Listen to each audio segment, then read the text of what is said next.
CMD में जाएँ, है ना, CMD मतलब कमांड प्रॉम्प्ट, जो ब्लैक ब्लैक स्क्रीन दिखती है गंदी सी।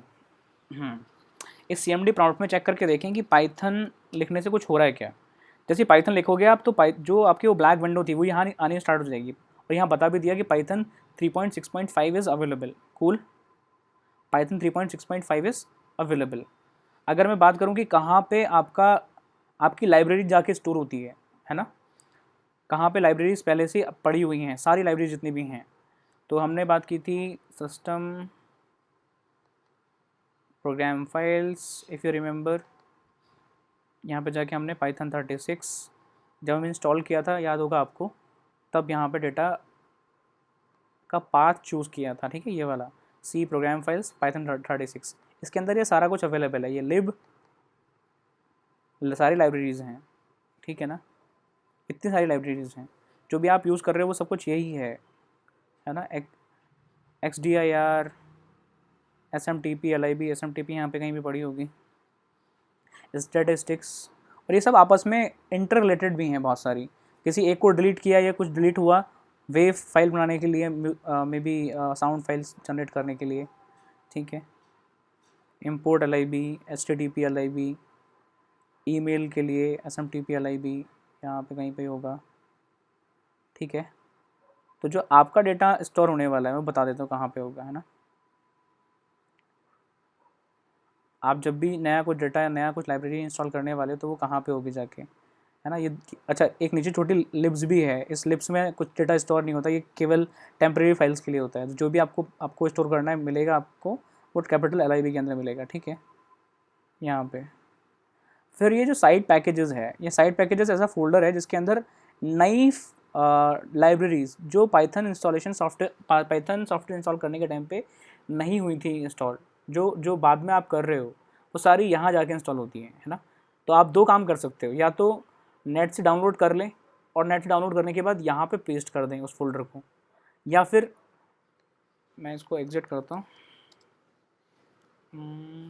Okay, exit. तो एक कमांड है, पाइथन लिखने से हमारे पास पाइथन के सॉफ्टवेयर में अंदर चले गए थे, ठीक है ना। मैं वापस से करके दिखाऊँ आपको, पाइथन एंटर। अगर आपके पास दो पाइथन है, पाइथन 2, पाइथन 3, तो पाइथन लिखने से पाइथन 2 आएगा और पाइथन 3 लिखने से पाइथन 3 आएगा। जैसे मैं अभी वापस से करके दिखा देता हूँ, ठीक है। पाइथन 3 लिखोगे या पाइथन लिखोगे एक ही बात है, ठीक है ना। जब हमारे पास पाइथन 2, पाइथन 3 दोनों अवेलेबल होंगी तब, ठीक। पाइथन अच्छा, तो पाइथन की लाइब्रेरी इंस्टॉल करने के लिए क्लाउड से आपको नहीं पता कहाँ जाके नेट पे ढूंढना है, आपको गूगल नहीं करना है, आपको अलग अलग वेबसाइट सर्च नहीं करना है, तो पिप एक कमांड होती है, पिप, है ना, पाइथन इंस्टॉलर पैकेजेस।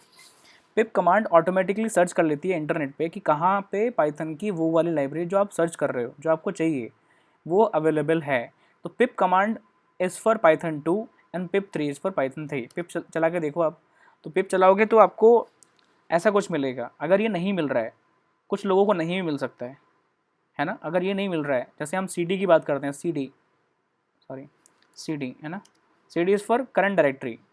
CD में भी इससे पहले आप चेक करना चाहते हो कि आपके पास क्या क्या अवेलेबल है, तो DIR, सॉरी, है ना, आपको पता करना है कि आप इस डायरेक्टरी में हो तो क्या क्या क्या डेटा अवेलेबल है। अभी इतनी सारी फाइलें अवेलेबल है, देखो कहाँ पे है ये, सिस्टम 32 के अंदर, और आपको Ctrl+C से होल्ड करना है तो वापस आ सकते हो, ठीक है ना। मैंने बाहर निकलने के लिए CD डॉट मैं बाहर निकल गया, एक सिस्टम 32 से बाहर आया, ठीक है। देन मैं CD डॉट यूज़ करता हूँ। ये डॉस प्रॉम्प्ट के कमांड्स हैं, ये बेसिक कमांड्स हम लोगों को शायद बताई होंगी फर्स्ट ईयर्स में जब हम लोग कंप्यूटर ग्राफिक्स की क्लासेस में गए होंगे, तो ठीक है। अब मुझे मान लो सी ड्राइव के अंदर फोल्डर चेक कर रहे हैं कितने अवेलेबल हैं, तो फोल्डर के लिए DIR, ठीक है ना। DIR में पता चला मुझे प्रेफर लॉग्स हैं, प्रोग्राम फाइल्स x86 है, यूज़र्स है। मुझे कहाँ जाना है, प्रोग्राम फाइल्स में जाना है, तो CD program files, CD program files के अंदर कौन कौन से फोल्डर अवेलेबल है DIR से पता चल जाएगा, ठीक है ना। तो मुझे जाना है पाइथन 36 के अंदर, ओरेकल के अंदर नहीं जाना है। CD Python 36 enter. पाइथन 36 के अंदर कितने फोल्डर अवेलेबल हैं ये सब दिख रहे थे हम लोगों को, है ना। DALL समथिंग समथिंग मुझे जाना है LIB के अंदर, तो CD कैपिटल LIB, CD से अंदर जा सकते हैं, करंट डायरेक्टरी आप बना सकते हैं किसी चीज़ को। इस LIB के अंदर क्या क्या अवेलेबल है, बहुत कुछ है। इस सब में से मुझे क्या चूज़ करना है, LIB में साइड पैकेजेस, याद होगा आपको, मैंने यहाँ लिखा है लिब के अंदर साइड पैकेजेस, कूल। तो CD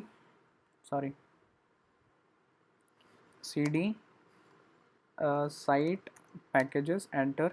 साइट पैकेजेस के अंदर क्या क्या अवेलेबल है जो यहाँ दिख रहा है आपको शायद पीछे, पिप 9 पॉइंट समथिंग समथिंग समथिंग, ठीक है। अगर ये पिप नहीं दिख रहा है आपको इस फोल्डर में जाके जहाँ आपने इंस्टॉल किया था पाइथन को, तो इसका मतलब है कि थोड़ी सी कहीं गलती हुई है हमसे इंस्टॉल करने में।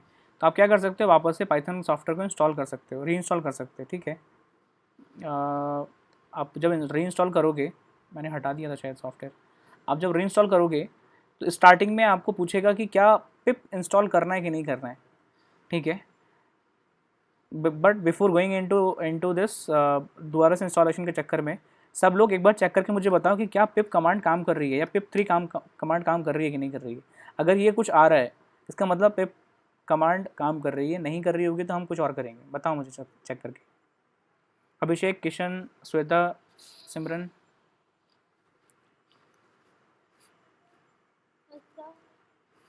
पिप 3 कमांड चेक करो। सर मेरे में ना डिफॉल्ट 3.7.6 है, आ रहा है। चलेगा कोई दिक्कत नहीं, कोई भी वर्जन हो चलेगा। पिप कमांड से आ रहा है क्या, पिप चल रही है क्या? Yes sir. No sir, not defined. Pip भी नहीं चल रही है, PIP only PIP। Yes. Simran, तो क्या कमांड प्रॉम्प्ट में लिख के देखना है? हाँ कमांड प्रॉम्प्ट में बिल्कुल। तो एक मिनट।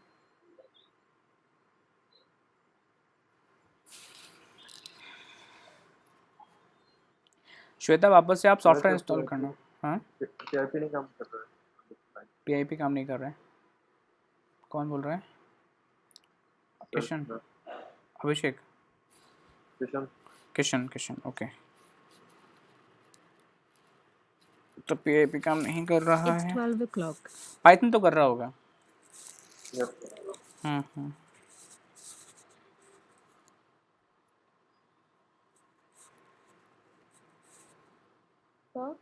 बोलो सिमरन, बोलो। बहुत कुछ आ गया कुछ। हाँ ठीक है। तो your pip is working right, ये कुछ आ रहा होगा आपके पास। इसमें आ रहा होगा कमांड कौन कौन सी पिप के बाद काम करती हैं। पिप इंस्टॉल काम करती है, पिप डाउनलोड काम करती है, अनइंस्टॉल काम करती है, फ्रीज लिस्ट, है ना, सब कुछ आ रहा है बिल्कुल। तो अगर आपको कुछ इंस्टॉल करना है, मैं बता दूंगा कैसे कैसे चलेगी कमांड ये, बट देख लेते हैं कैसे कैसे इंस्टॉल करते हैं। तो पिप 3 इंस्टॉल, ये वाला कीवर्ड वो कीवर्ड है जो इनमें से कोई एक हो सकता है ना, इन कमांड में से कोई एक हो सकता है, हेल्प हो सकता है, कंप्लीशन हो सकता है, एश, व्हील, दिस एंड दैट। तो हमें इंस्टॉल करने के लिए यूज़ करना है install, pip 3 install. And third, यहाँ जो भी आर्ग्यूमेंट आप देने वाले हो वो एग्जैक्ट उस पर्टिकुलर लाइब्रेरी का नाम होना चाहिए जो भी आपको इंस्टॉल करनी है। कौन सी इंस्टॉल करनी है, सपोज करो मुझे मैं SMTP LIB करना चाहता हूँ, हालांकि वो ऑलरेडी अवेलेबल है। तो देखते हैं ये क्या क्या बताएगा। Enter. Collecting SMTP LIB could not find, ये मे बी इंटरनेट पे अवेलेबल नहीं है, आपके पास ऑलरेडी है, तो ये इंस्टॉल करने की ज़रूरत नहीं है। अच्छा, कभी भी अगर ये बताए you should consider upgrading via the Python this that command right, please don't do it, करना ही मत प्लीज़, है ना।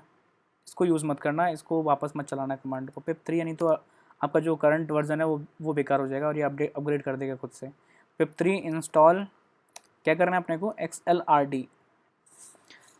XLRD एक कमांड है हमारे पास, एक्सेल शीट्स को रीड करने के लिए एक लाइब्रेरी है, ठीक है ना। एंटर किया मैंने। अब देखो ये ऐसा कुछ दिखा रहा है, ये क्या बोल रहा है, एक्सेस डिनाइड। ये एक्सेस डिनाइड जहाँ भी जब भी आएगा, ध्यान रखना, मैं हर वो चीज़ पॉसिबल करने की कोशिश कर रहा हूँ जिससे कि जो आपके पास एरर आए उससे पहले वो आपको समझ में आ जाए कि इस एरर का मीनिंग क्या है।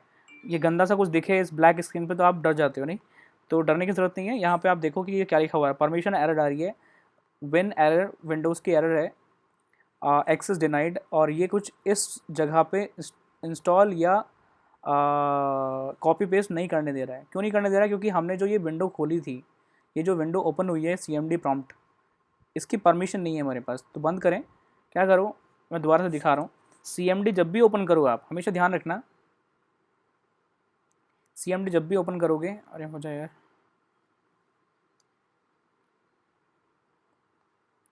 अरे बाप रे, उसको राइट क्लिक करके रन एज एडमिनिस्ट्रेटर करना, हमेशा एडमिनिस्ट्रेटर परमिशन के साथ में ओपन करना इस CMD प्रॉम्प्ट को। अब कोई प्रॉब्लम नहीं है, अब आप डायरेक्टली, अच्छा कहीं भी हो, ऐसा कुछ नहीं है कि CD के साथ कहीं जाना है, कहीं नहीं जाना है, वो तो मैं दिखाने के लिए बात कर रहा था कि कहाँ कहाँ पे आपके पास डेटा अवेलेबल है। तो pip3 इंस्टॉल XLRD, ठीक। अब ये आपसे परमिशन नहीं पूछेगा क्योंकि ये ऑलरेडी आपके पास एडमिन ब्लॉक से चल रहा है। सक्सेसफुली इंस्टॉल्ड XLRD का वर्जन 1.2.0, ठीक है। और ये कहाँ से ले रहा था? ये उठा रहा है इस लिंक से। क्या आपको नेट पे जाके ये लिंक ढूंढना पड़ेगा बार बार? नहीं, कोई पॉसिबिलिटी नहीं, जरूरी भी नहीं है। तो python-hosted.org, पाइथन की खुद की वेबसाइट है, वहीं से मिल गया ये, ठीक। फिर उसके बाद pip3 इंस्टॉल XLWT, जो चीज़ चाहिए हमें वो हम लोग इंस्टॉल कर लेते हैं। साइज़ भी बताता है, देखो आपको ये बताता है कि टोटल साइज़ इस लाइब्रेरी का था 102 KB। आपकी जो स्पीड आ रही थी इंस्टॉल करने की वो थी 242 kbps, ठीक है ना। तो इसने लगभग हाफ सेकेंड में ख़त्म कर दिया होगा। Installing packages this and package का नंबर है 1.3.0। कूल, इतना ही अपग्रेड हो चुका है, ये भी ख़त्म हुआ। अच्छा, अब और क्या करते हैं, pip3 इंस्टॉल, अनइंस्टॉल करना है किसी चीज़ को, तो पहले अनइंस्टॉल करने से पहले क्या करते हैं, पहले यहाँ जाकर चेक कर लेते हैं। इंपोर्ट XLRD अब चल रहा है क्या? XLRD चल रहा है, बिल्कुल, इसका मतलब इंस्टॉल हो चुका है। इंपोर्ट XLWT, ये भी चल रहा है, बिल्कुल। तो क्या करें अनइंस्टॉल करने के लिए? pip3 अनइंस्टॉल XLRD, ये परमिशन मांग रहा है, यस, वाई पुट किया। और ये मैं फिर से वापस चेक करता हूँ, इंपोर्ट XLRD। अब इसमें दो चीज़ हो सकती है, ये इंपोर्ट हो भी सकता है, नहीं भी हो सकता है। ये तब तक इंपोर्ट होगा जब तक कि ये विंडो खुली हुई है। अगर अब मैं इसको बंद करके वापस से इंपोर्ट करने की कोशिश करता हूँ, आइडियली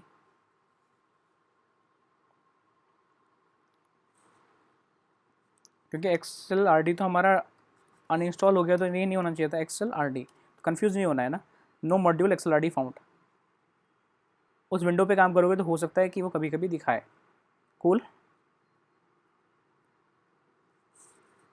तो उसके बाद क्या करें, वापस से इंस्टॉल कर लेते हैं, pip3 इंस्टॉल XLRD। और क्या क्या था, वेदर था और एक्सेप्शन था, हम लोग पढ़ लेंगे। किंटर था, ठीक है। तो जो विकीपीडिया था, मे बी pip3 इंस्टॉल, बस नाम लेना है उसके, उस लाइब्रेरी का, विकीपीडिया। अगर उस नाम से होगी लाइब्रेरी तो ठीक, नहीं होगी तो उसके ऑल्टरनेटिव नाम भी हो सकते हैं, विकीपीडिया 1, विकीपीडिया एस, विकीपीडिया में कैपिटल लेटर्स, स्मॉल लेटर्स, हालांकि कमांड के through small capital letters matter नहीं करते हैं। तो वो विकीपीडिया से कनेक्टेड और भी बहुत सारी लाइब्रेरीज थी, 112 KB की है, 61 KB की है। तो कभी कभी क्या होता है कि कोई भी लाइब्रेरी कभी कभी बहुत सारे अलग अलग, देखो यहाँ पे क्या क्या हुआ, ब्यूटीफुल सूप हुआ, IDNA हुआ, URL LIB हुआ, है ना, ऐसी बहुत रिक्वेस्ट हुआ, है ना। ये विकीपीडिया एक और पैकेज हुआ। तो बिफोर विकीपीडिया ये बहुत सारे पैकेजेस इसने ऑटोमेटिकली खुद से इंस्टॉल कर दिए। तो जब भी लाइब्रेरी के साथ में बहुत कुछ इंस्टॉल होता है तो मान के चलना कि वो पूरा नाम, यानी कि pip3 इंस्टॉल के बाद जो आपने लिखा था वो लिखने वाला नाम एक पैकेज था, है ना। पैकेज में हमेशा बहुत सारी चीज़ें बाइंड होती हैं एक साथ। अभी तक कोई दिक्कत है? अच्छा, यहाँ मैं वापस से फिर इंपोर्ट करके देखता हूँ, इंपोर्ट XLRD, ये इंपोर्ट हो गया। इंपोर्ट विकीपीडिया, ये भी इंस्टॉल हो गया, ठीक है ना। Import Wikipedia as w and w dot enter. तो ये सब कुछ, बहुत सारा कुछ इसमें अवेलेबल है। इसको कैसे यूज़ करना है, कहाँ कौन से फंक्शंस को हम लोगों को यूज़ करना चाहिए अपने डेटा को निकालने के लिए। विकिपीडिया पे मान लो मुझे शाहरुख खान के बारे में पढ़ना है, मुझे मुझे पता करना है कि जैसे घर में गूगल असिस्टेंट है, आपने देखा होगा ना, घर में आजकल एलेक्सा आ गया है, तो एलेक्सा से पूछना है, एलेक्सा बताना ज़रा इस जगह के बारे में या इस पर्सन के बारे में, है ना, बायोग्राफी पढ़ के बताना ज़रा विकिपीडिया पे इस पर्सन के बारे में, ठीक है ना। तो you need not to do a lot of thing manually, you know, every time कि विकिपीडिया पे जाओ, ये करो, वो करो, तो वो ऑटोमेटिकली चेक कर सकता है, ठीक है ना। तो Wikipedia library can help in that particular thing. अगर आप बोलो कि विकिपीडिया पे केवल स्टार्टिंग के 4 लाइनें पढ़ के बताओ, जो इंपॉर्टेंट लाइनें थे वो बताओ, या हेडिंग्स बताओ, तो you can do with the help of this particular library. अभी तक जितना मैंने बोला समझ में आया क्या? Yes sir. ठीक है, तो अब अपन टिप कमांड को चलाना देख लेते हैं। ये मैं सिखाऊंगा और आपको बाकी सारी लाइब्रेरीज खुद से इंस्टॉल करनी पड़ेंगी, है ना। मेरा सॉफ्टवेयर या मुझे मिल नहीं रहा है, कहाँ है कि दोबारा इंस्टॉल करना पड़ेगा, शायद करना पड़ेगा। ठीक है, कर लेते हैं, 5 मिनट और लगा लेते हैं। python.org, very good. 3.6.5, very good, है ना। आपने भी ऐसे इंस्टॉल किया होगा, एग्जीक्यूटिव इंस्टॉलर। तो जो भी आपके पास फाइल रही हो, मैं सेव कर लेता हूँ, पिछली बार मैंने रन किया था, याद होगा आपको। ओपन फोल्डर, ठीक है। अब ये फाइल को आप जैसे ही रन करोगे, जो भी आपके पास सॉफ्टवेयर एप्लीकेशन ये 31 MB की इंस्टॉल हुई थी, आप जैसे ही इसको रन करोगे, आप वापस से रन करना, ठीक है ना। या तो आप अनइंस्टॉल कर देना पाइथन को इंस्टॉल करने से पहले, या फिर जब इंस्टॉल करोगे तो मॉडिफाई में जाना, अनइंस्टॉल नहीं करना है, रिपेयर मत करना, मॉडिफाई में जाना। मॉडिफाई में ये चारों चीज़ें टिक होंगी, वेरी गुड। फिर उसके बाद यहाँ आ रहा होगा इंस्टॉल फॉर ऑल यूजर्स। मेरे लिए तो आ रहा है, आपके लिए नहीं आ रहा होगा, सपोज नहीं आ रहा है तो आप इसको कर देना। और आपके पास ये टिक नहीं होगा, add Python to environment variables, ये वाला टिक नहीं होगा, आपको टिक करना है। प्री कंपाइल स्टैंडर्ड लाइब्रेरी, ये वाला टिक करना है। दोनों, ये 4 ऑप्शन टिक होने चाहिए, ठीक है ना, चारों सर ये ऑप्शन। मैंने पहले ही कर लिया था। हाँ, तो अगर कर लिया था तो आप वापस से एक बार करके देखना इस चीज़ को, ठीक है। इंस्टॉल फॉर और यूज़र करके देखना, फिर मुझे बताना। फिर उसके बाद बस इंस्टॉल पे क्लिक करना। और आई एम श्योर अगर आप सिस्टम को रीस्टार्ट करके वापस से CMD प्रॉम्प्ट में पिप एंटर करेंगे तो वो कुछ आ जाना चाहिए, आपके पास है। सिमरन, आपका तो काम कर रहा है शायद ना, हाँ हाँ। पिप कमांड काम कर अच्छा रही है। हाँ मैंने किया था इसलिए। हाँ हाँ हाँ, क्योंकि आपने किया है तो इसलिए आ रहा है। और किशन और श्वेता, आप लोगों ने नहीं किया होगा तो नहीं आ रहा है, ठीक है। आप भी करना ये चीज़ दोनों आप टिक कर देना, और आप आगे बढ़ोगे आप तो कोई दिक्कत नहीं आएगी आपको, ठीक है।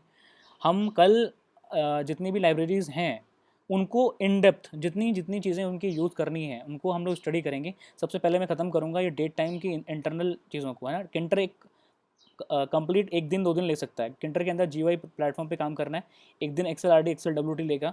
एक्सेप्शन हम कल हैंडल कर लेंगे, एक्सेप्शन और ये लाइब्रेरीज़, 3 लाइब्रेरीज़, ठीक है ना। ये हम कल बात करेंगे। 1 दिन में ये ख़त्म होगा, शायद ये 2 दिन ले सकता है। वेदर API, मैप्स और API वाला सेक्शन, विकिपीडिया, ये 1 दिन में हो जाएगा तीनों चीज़। ये गेट पोस्ट, ये इसी का पार्ट है। और SMTP लाइब्रेरी ये 1 दिन लेगा। और ठीक है, बस ये हमारे पास 6-7 दिन का मसाला है, ठीक है। वेदर किंटर, किसी भी लाइब्रेरी को बहुत ज़्यादा एक्सप्लोर करने के लिए क्या करना होता है वो मैं बताऊँगा ना, आपको थोड़ा और मज़ा आएगा उस चीज़ को देखने में। क्योंकि अभी तक तो केवल आपको ये सब ईज़ी लग रहा होगा, या आपको पका पकाया मिल रहा है, तो बहुत जल्दी समझ में आ रहा होगा। प्रैक्टिस करने में हार्ड होता है। और प्रैक्टिस करने में तब तक हार्ड होता है जब तक कि हमारे आउटपुट नहीं आते हैं। तो आउटपुट के लिए काम करें। कभी भी किसी लाइब्रेरी को जब इंपोर्ट करते हैं तो उसके अंदर associated functions co dot operator की हेल्प से इंक्लूड करते हैं, ठीक है ना, हाँ यस सर। लिंक करते हैं। तो इसका फ़ायदा भी समझ में आया होगा कि भाई ये क्यों करना पड़ा, क्यों ज़रूरी है, क्यों करना चाहिए। प्रोग्राम को छोटा करने के लिए हम लोग लाइब्रेरी बनाते रहते हैं, फंक्शंस बना के, और किसी फाइल में पुट करते रहते हैं। उस फाइल को बैकएंड पे रन करते रहते हैं, और फ्रंट एंड पे जो भी होता है वो बहुत छोटा सा होता है। ये बहुत कूल है देखने में कि भाई 10 लाइनों में या 5 लाइनों में हमारा फटाफट प्रोग्राम हो गया, जबकि जो एक्चुअल मेहनत है वो इस चीज़ को बनाने में है ना। तो कल हम लोग डिस्कस करेंगे, लैम्डा फंक्शन में बताऊंगा मल्टीपल आर्ग्यूमेंट्स तो हम लोग ऑलरेडी कर चुके हैं, लेकिन मल्टीपल आर्ग्यूमेंट्स कुछ ऐसा फंक्शन, मैं और आपको थोड़ा और क्लियर करूँ, आप सर्च करना इन दोनों चीज़ों के बारे में, लैम्डा के बारे में और मैं जो बोलने वाला हूँ। भाई प्रिंट कमांड के अंदर हम लोग एक आर्ग्यूमेंट टाइप करें कि 2 कर दें कि लिखते जाएं, है ना, इसको कोई फिक्र ही नहीं है, क्योंकि ये इतने सारे डेटा को पता नहीं कैसे कहाँ जाके स्टोर कर लेता है। ऐसा कौन सा फंक्शन है ये कैसा फंक्शन बनाया होगा, स्पेशल फंक्शन जिसके अंदर कितने भी आर्ग्यूमेंट ले सकता है ये। जबकि हमने देखा कि साइन इन कोई आर्ग्यूमेंट नहीं ले रहा है, तो अगर आप आर्ग्यूमेंट पास कर दोगे इसमें तो ये एरर दे देगा। तो ऐसे ऐसे है ना, मे बी साइन इन, हाँ कहाँ गया भाई, एक सेकेंड। अगर मैं इसको साइन इन को यूज़ करता हूँ, देखो मैंने आर्ग्यूमेंट यूज़ कर लिया अननेसेसरीली, तो इसने बोल दिया कि भैया आर्ग्यूमेंट तो ले ही नहीं सकता, क्योंकि कोई भी आर्ग्यूमेंट इसके अंदर डिफाइन ही नहीं है। तो ये प्रिंट कैसा फंक्शन है, स्पेशल टाइप का फंक्शन। तो अगर हमें प्रिंट जैसे खुद के फंक्शन बनाने हो जिसमें कितने भी आर्ग्यूमेंट दे पाएँ, कोई लिमिट ना हो आर्ग्यूमेंट की, है ना, multiple argument type functions like print, ठीक है, या इसको और multiple argument iterative function, multiple iterative argument functions, है ना, लाइक प्रिंट। तो ये हम लोगों को देखना है, और लैम्डा फंक्शन देखना है। ये वन लाइनर है, इसको कहाँ यूज़ करते हैं कल हम देखेंगे इसको प्रैक्टिकली। और क्या देखेंगे, मैं हटा देता हूँ, प्लीज़ अपना कर लेना, फिर मुझे बताना अगर दिक्कत आएगी तो, ठीक है। और क्या देखेंगे हम लोग कल, और हाँ कल हम देखेंगे इन 3 लाइब्रेरी के इन डेप्थ के बारे में, फाइल हैंडलिंग पढ़ने की कोशिश करेंगे, और एक्सेप्शन आप थोड़ा सा 3 चीज़ों को पढ़ने की कोशिश करना आज, ठीक है, अपने से। पहला ये जो 2 फंक्शंस हम बात कर रहे हैं जो बचे हुए हैं, है ना, और एक पढ़ना एक्सेप्शन के बारे में। एक्सेप्शन होता है ट्राई और एक्सेप्ट, हाँ वो जावा के अंदर कैच चलता है और यहाँ एक्सेप्शन चलता है या एक्सेप्ट चलता है, CPT ट्राई और कैच भी बोल सकते हैं, ठीक है ना। तो ट्राई और कैच का जो लेना देना है, ये बहुत ज़बरदस्त कॉम्बिनेशन है, ये कहाँ पे काम में आता है, एक्सेप्शन क्यों यूज़ करना चाहिए, एक्सेप्शन से कैसे प्रोग्रामिंग स्टैंडर्ड बन जाती है, वो हम लोग कल बात करेंगे, ठीक है। तो अगर आज का क्लियर हो, मैंने बहुत छोटे छोटे पॉइंट को डिस्कस किया तो बर्डन हो जाता होगा दिमाग पे, होता है क्या? नहीं है, ठीक है। आई होप क्लियर करने में आपको वो हेल्प करता होगा। बहुत छोटे छोटे पॉइंट डिस्कस करता हूँ कि आगे जाके दिक्कत ना करे, कहीं ना कहीं तो वो मेमोरी काम आती होगी। ठीक है, तो फिर इनफ फॉर टुडे, कल हम बात करते हैं वापस से 10 बजे, ठीक है। और जो असाइनमेंट दिए हुए हैं उस पर थोड़ा सा और गौर करें, थोड़ा और पढ़ने की कोशिश करें। मैंने 2 छोटे चीज़ें और पढ़ने के लिए बोला है आपको, ट्राई और एक्सेप्शन हैंडलिंग के अंदर, और दूसरा ये lambda function plus multiple iterative argument functions, ठीक है।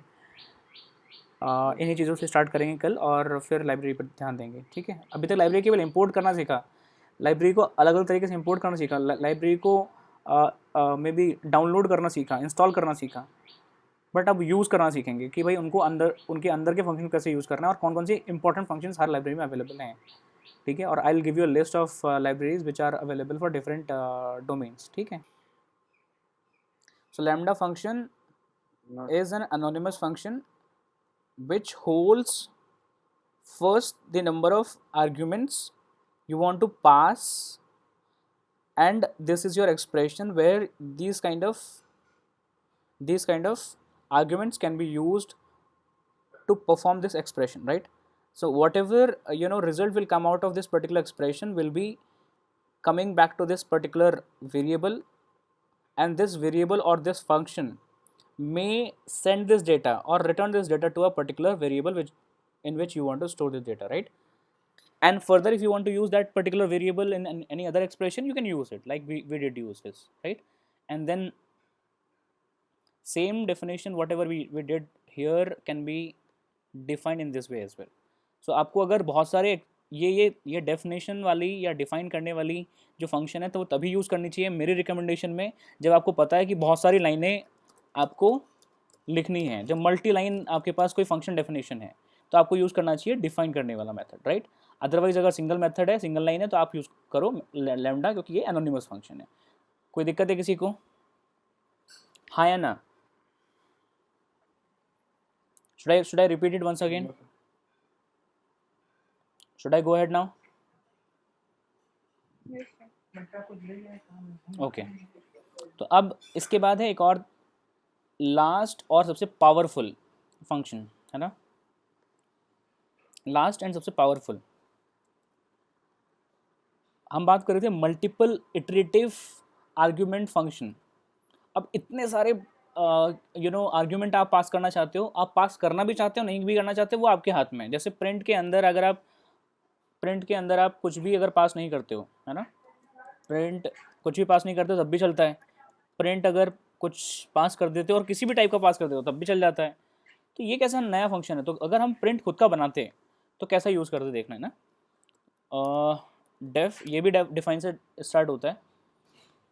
इसके अंदर भी बिल्कुल सिमिलर चीज़ें हैं जैसे डिफाइन करने के अंदर थी, बस इसमें क्या आता है, एस्ट्रिक आ जाता है। एस्ट्रिक और A, suppose this asterisk means pointer. Pointer बोले तो कि ए एक ऐसा आर्ग्यूमेंट है जिसको कितने भी आर्ग्यूमेंट में आप बदल सकते हो। देखते हैं कैसे। तो एग्जाम्पल के तौर पे इसको प्रिंट करते हैं एक बार। A multiple argument type function डे 9 और सेकेंड प्रोग्राम डेस्कटॉप सेव। ठीक है, इसको रन करते हैं। ABC इसके अंदर मैंने पास किया 1 2 3। ठीक, सेव एंड रन। इससे क्या हुआ, जो भी डेटा गया ये 1 2 3 पास किया वो आपने ए के अंदर पास कर दिया और इसने उस टोटल डेटा को एक्सेप्ट कर लिया। अगर आप इसके अंदर केवल ए की वैल्यू पास करोगे, मैंने रन किया तो ए की वैल्यू ले लेगा। ये आ रहा है कुछ समझ में?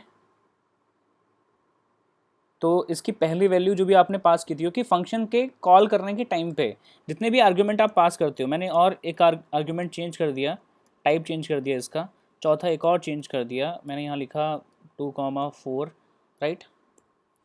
सो आप कितने भी आर्ग्यूमेंट पास कर सकते हो, क्योंकि ये जो स्टार लगाती क्या हुआ, ये पॉइंटर बन गया। और पॉइंटर फिलहाल ये दिखने में ऐसा लग रहा है that is like tuple, right. So it became a tuple particularly. और जो भी इसकी वैल्यू है वो A of something something something something से एक्सेस हो सकती है। एग्जाम्पल के तौर पे हम लोग यहाँ पे फॉर लगा सकते हैं, for n in a, right, enter and print n. कुछ आ रहा है समझ में? कोई प्रॉब्लम है किसी को?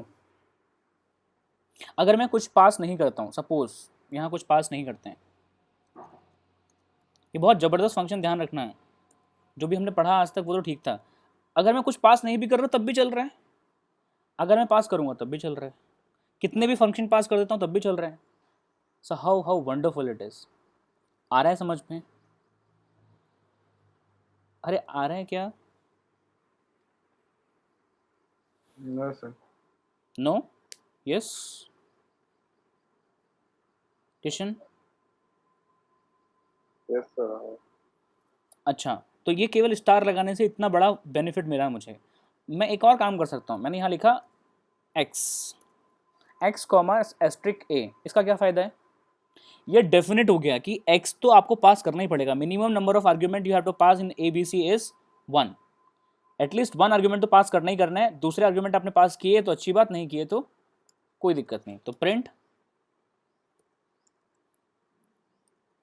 Value of x is comma x। ठीक, जो भी पास हुई यहाँ से वैल्यू, अगर मैंने ABC में कुछ भी वैल्यू पास नहीं की, मैंने रन किया, अब ये रन एरर बताएगा क्योंकि ABC में कोई एक आर्ग्यूमेंट तो मिसिंग है। ठीक है, ये पोजीशन आर्ग्यूमेंट मैंडेटरी था, बट अगर मैंने यहाँ ए की वैल्यू दी 9, तो ये प्रिंट में वैल्यू को प्रिंट करेगा और एन के अंदर जाएगा नहीं, क्योंकि फॉर लूप में ए के अंदर तो कुछ आया ही नहीं है। कुछ ए के अंदर आए नहीं तो फॉर लूप चलेगा नहीं और प्रिंट कुछ होगा नहीं, राइट। सो 9 के बाद में मैंने कुछ सपोज करो एक लिस्ट पास की 7,5,4, राइट, एंड रन किया। So that data has been passed, ये सारा डेटा एक ही है, जितने कॉमा लगेंगे इसके बाद, है ना, जितने फाइनल कॉमा लगेंगे उतने डेटाज एक ही अंदर आएंगे। आ रहा है समझ में? कॉमा मैंने लिखा यहाँ किशन, मैंने लिखा यहाँ hi, right. So you got this, right everyone? Yes और no? Yes, sir. So benefit of using this kind of function is wherever we never know how many number of arguments can be passed. Sometime it can be 2, sometime it can be 3, sometime it can be infinite. So any length of the argument if you want to pass without knowing whether how many can be coming at a time, so you can use this particular thing, right? आपको लगता है कि आपको एक और method बताता हूँ। आपको लगता है कि एक वेरिएबल है क्यू की वैल्यू बिल्कुल डेफिनेट है, क्यू की वैल्यू है 90, आप ऐसा ही पास कर सकते हो। इसका मीनिंग क्या हुआ कि आपको एक ही वैल्यू पास करनी है, दूसरी करो कि मत करो कोई दिक्कत नहीं, और तीसरी मैंडेटरी खुद ही अपने आप से बाय डिफ़ॉल्ट 90 है। क्यू अगर यहाँ पे यूज़ होता एग्जांपल के तौर पे n और या x प्लस q, ठीक है, तो q ऑलवेज 90 पास होगा। आप चाहे इसको यहाँ आर्ग्यूमेंट में कर दो या इसको आप इसके नीचे q इज इक्वल टू 90 लिख दो, एक ही बात है। आ रहा है समझ में? तो बहुत सारे लोग कंफ्यूज करने के लिए कोडिंग के अंदर ऐसा करते हैं। आपको देख के कंफ्यूज नहीं होना। अगर आपको कोई कोड मिल जाए, कोई फ्रेंड का कोड हो, कोई नेट से कोड मिला हो, आपको कोई हेल्प मिल रही हो कोई सेक्शन ऑफ कोड की, तो कंफ्यूज होने की ज़रूरत नहीं, आप समझ जाने चाहिए, देखते कि ये किस तरह की डेफिनेशन है। Understood, right? तो let us run it once again, right? So it is 99 because we passed 9 and 90 is already there, and then this was under for condition because there are number of argument under this particular strict A. कोई issue किसी को? Sure है? समझ में आ रहा है? अच्छा एक और नया कुछ Yes, sir. एक और कुछ नया दिखाता हूँ। फॉर, ठीक है यहीं दिखा देता हूँ ना। फॉर के बाद एल्स भी लग सकता है, जैसे इफ एल्स होते हैं वैसे फॉर एल्स भी होता है, वाइल एल्स भी होता है, वाइल एल्स भी होता है, ठीक है ना। फॉर एल्स क्या करता है कि जब फॉर ख़त्म हो जाएगा या फॉर नहीं चल रहा होगा तो ये यहाँ बता देगा कि भैया फॉर काम ही नहीं करा है, right. Finished, right. So you can if I don't pass any value here, अगर मैंने 9 ही पास किया तो यहाँ 99 डिस्प्ले होगा, फॉर काम करेगा नहीं क्योंकि अभी तक एक ही वैल्यू कोई पास की नहीं है मैंने, तो ये क्या दिखाएगा 4 का एल्स। तो फॉर में भी एल्स काम करता है, वाइल में भी एल्स काम करता है, इफ में भी एल्स काम करता है। इफ कंडीशनल स्टेटमेंट है, ये इटरेटिव स्टेटमेंट है। आ रहा है समझ में? मैं पहले इसलिए नहीं बताया मैंने क्योंकि एक एक साथ अगर एल्स बताऊंगा तो पता नहीं कन्फ्यूज़ हो सकते हो। अभी शायद आपको डिफरेंस समझ में आ रहा होगा, ठीक है। कोई दिक्कत है किसी को? मान लो फॉर काम भी करता है, मैंने यहाँ लिखा 89 है ना, फॉर काम भी करता है, तो फॉर के बाद एल्स तो काम करेगा ही करेगा, ये बताएगा कि अब ये वाला लूप फिनिश हुआ कि नहीं हुआ। आ रहा है समझ में? कोई दिक्कत है किसी को? No, sir. तो ये अपने सहूलियत के हिसाब से, अपनी अकॉर्डिंग, अपनी नीड के हिसाब से आप अपने प्रोग्राम में कहीं भी एल्स को पुट कर सकते हो, किसी फॉर लूप के बाद, वाइल के बाद में। अब वाइल में एक बार और दिखा देता हूँ। वाइल सपोज ए की वैल्यू पुट कर लेते हैं यहाँ पे, या आई की वैल्यू पुट कर लेते हैं 0 and i is less than 5, ठीक। Print Shweta and i is equal to i plus 1। क्या यहाँ एल्स पुट कर सकते हैं?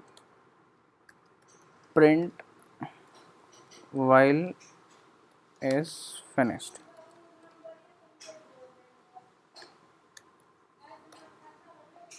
रन। ठीक है क्या?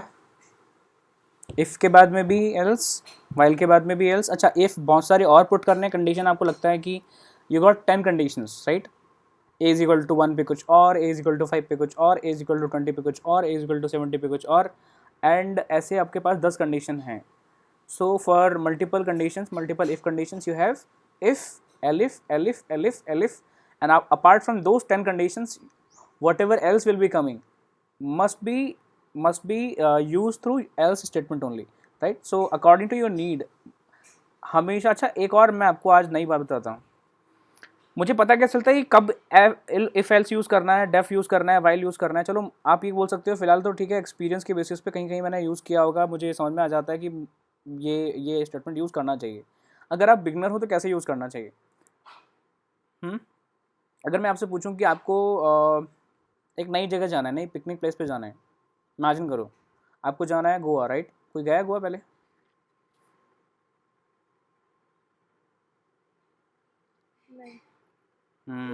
मौका मिलेगा, अभी 2 साल और है हमारे पास। वैसे भी गोवा जाकर क्या मिलेगा? भुवनेश्वर आपके पास पास में ही है, पूरी आपके पास में है। भुवनेश्वर कह रहा हूँ, पूरी पास में ही है, तो पूरी जा सकते हो। गए यार, लेकिन पूरी अच्छा नहीं है, साफ नहीं है, मतलब क्यों? अच्छा, ठीक है। जाना कभी? I went to that place, I mean local इतना घूमा जिसकी कोई हद नहीं। सो इस पर माई एक्सपीरियंस, अगर मैं एक नया बिल्कुल नया बिगनर होता तो मुझे कैसे पता चलेगा यार? मैं कहीं भी जाऊँ नई नई जगह पे, तो क्या करते हो आप? हिडन ट्रायल करते हो तो बहुत सारे।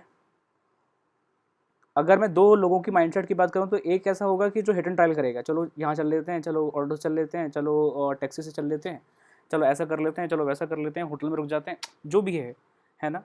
अब एक और दूसरा इंसान है, वो थोड़ा सोचेगा, थोड़ा बैठ के सर्च कर लेगा इंटरनेट पे, थोड़ा रिव्यूज़ देखेगा, थोड़ा लोगों से पूछेगा, फिर कलेक्टिव इन्फॉर्मेशन के बाद एक डिसीजन लेगा, राइट?